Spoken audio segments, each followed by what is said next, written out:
am Talya Ring, I'm Steve Emmerman. and we are here to talk today about how to sequence for a deep back bend called Viparita Dandasana. Because it's a deep back bend, you need to make sure that your students are hot and warmed up so that they have a pain-free and delicious back bend experience. Here are some things they should focus on. First and foremost, shoulders need to be way open.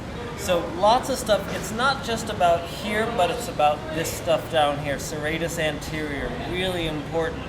So lots of inversions, things like turbo dog, dolphin, really get this form fired up. Things like the forearm balance variation on the wall is an amazing one for getting serratus anterior engaged. The next piece is you want to make sure that the chest and the intercostal muscles, the muscles between the ribs, are warmed up and open. And so any poses that help to telescope the ribs up, make sure you're cueing that move, the lifting of the ribs, one up away from the other. And then also giving lots of cues for expansive upper rib breathing. Because most of the time students tend to breathe in the belly, but getting their breath in and around their heart will free up this area. It needs to be open for the back bend to be open. Then you need the abs really warm.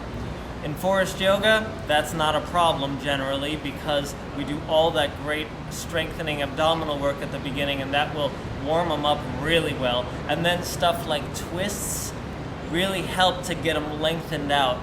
And that's exactly what you need, is that space from here to here to do those really deep back bends, so that it's not about bending in your low back, which can really be kind of ouchy, but it's about getting that space so that the bend comes from the thoracic spine.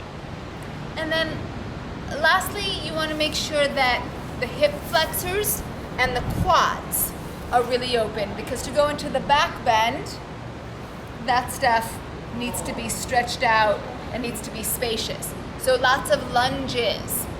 Those are all great for opening up this area. Once you have them warmed up in that way, before taking them into Viparita, make sure that you do a couple of smaller back bends, things like bow, at least one round of wheel. So you're taking them into the very deep back bend after they've done a few smaller ones first. Especially back bends that require the back to engage to hold it. For example, you could conceivably do wheel and not engage here, and it would probably not feel so great, but it could be done. But stuff where it's like boat, where you need to engage to lift up, really helps for the deeper back bends. Yeah. So also putting things like cobras and like cobra holds and up dog holds during the beast series that you're doing would really help to strengthen and warm up your back. And then the unwind, yeah?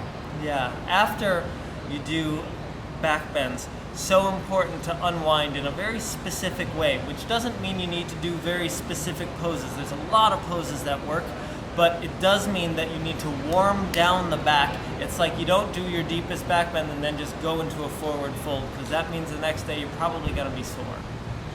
So for example, to warm down the back, do abdominals, because abdominals engage the muscles in your core here that support the muscles in your back.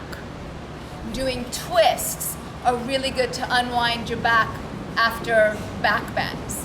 And then if you're teaching class in the evening, what would be really great is to do Shavasana with legs up the wall, because it continues to unwind your back while your students are in Shavasana, but it also helps to smooth out and relax the nervous system, ensuring that they're going to have a really great night's sleep.